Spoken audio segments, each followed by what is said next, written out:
It's been nearly 3 months since Apple released the M2 versions of the 14-inch and 16-inch MacBook Pro. Here's what it is like after weeks of daily usage.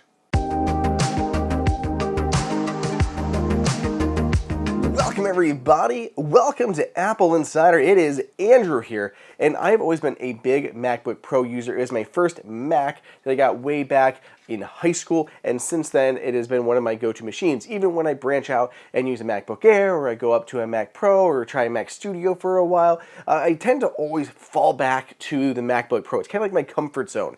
And between the two, I'm not sure which one I have more of a favorite, the 14 or the 16-inch, but recently, I've been using the 14-inch MacBook Pro with Apple's M2 Pro silicon on the inside. So I came from the M1 version of the MacBook Pro, now I've been testing the M2 Pro version. So between these new features and the lack of a major redesign, what has it been like using this for an extended period of time, outside of my basic review that we've already published?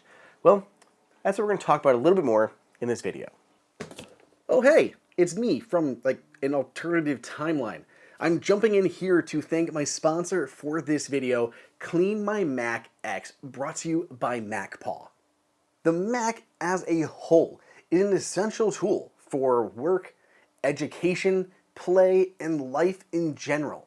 Developed by MacPaw, CleanMyMac X is a fantastic decluttering tool that can help keep your Mac running in tip-top shape. In total, there are 29 tools built into CleanMyMac X.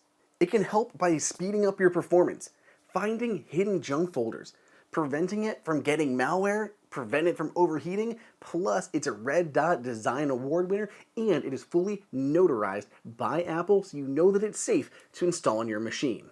Recently, CleanMyMac X got a completely updated menu bar application, which helps take care of your Mac's health with 6 detailed monitors that provide useful information on your Mac's storage, state of protection, CPU performance, RAM, battery, and network speeds. And here's the best part. The menu bar application is completely free to download and use for yourself. But if you do want to unlock the full version of CleanMyMac X, you can use the link down below in the description and get 5% off. That is 5% off CleanMyMac X. But here's the thing, it only works for 2 weeks. 2 weeks and the promotion is done. So follow the link down below in the description or pinned in the comments. Thank you again to MacPaw and CleanMyMac X for sponsoring this video. Now, let's get back to the other content, right? As I mentioned, this is the M2 Pro version of the 14-inch MacBook Pro. You can get pretty crazy with configuring this thing. You can get all the way up to that M2 Max processor with a 12-core CPU and a 38-core GPU, and you can even outfit this thing with 96 gigs of memory on the inside. But for a lot of people out there, it's way more than they need. They want that kind of MacBook Pro design, they want the additional ports on here, but they don't need the M2 Max. They don't need 96 gigs of memory. So that's why I've been testing this, which is basically the entry-level model of the 14-inch MacBook Pro. And what I basically found is that for most tasks, this is more than adequate. Honestly, the M2 Pro is still a powerhouse of a chip, and it does fantastic on literally all everyday tasks. They're lightning quick, and doing things like even editing 4K video is fine. Editing a 10-minute 4K video with some basic effects and everything applied, there was no stuttering at all, and basically you're going to have a slightly slower render time when compared to an M2 Max and everything like that. Honestly, for anyone who's looking at the MacBook Pro line, the M2 Pro is going to be easily enough performance for you.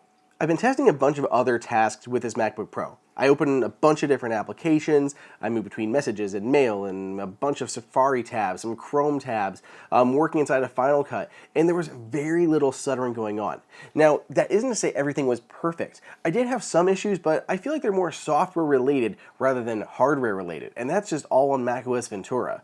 See, I had a few times where I'd go to log in, literally open up the machine from sleep, go to log in, and nothing would appear in the box when I'm trying to type in my password.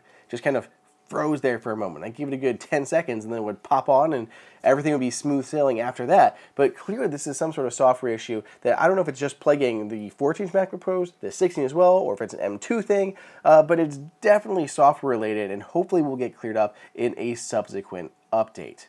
The other downside to this machine is there's just not a lot of exciting things going on. right? When Apple moved to these new machines, there was no big press event for them, and Apple was just doing a basic spec upgrade. So we're going to get that better HDMI port that can handle better external displays, the new M2 chipsets on the inside, more memory at the cap end of it, and we have Wi-Fi 6E going on. So there are these benefits that are there, but nothing is really monumental and game-changing. Like for me, if I was still going out there, I wouldn't mind picking up just an M1 Pro version of the MacBook Pro and saving some money versus picking up a dedicated M2 Pro version. Like there's not enough here unless you really need those high resolution or high refresh rate external displays that upgraded Wi-Fi or just a massive amount of memory. If you are putting a Max on this machine, sure, it makes sense to go for the M2 version and get that M2 Max and the 38-core GPU, but for most people out there, I still think the M1 version, if you can find them, is going to be a great deal. But otherwise, if you're going for just an all-new MacBook Pro, the M2 Pro version has absolutely held up over the last 3 months. Let me know what you guys think. Did you ever pick up a M2 version of the MacBook Pro, or are you in the market for one? Let me know down below in the comments or on Twitter at Andrew_OSU. Otherwise, stay tuned. I got a lot more videos coming your way.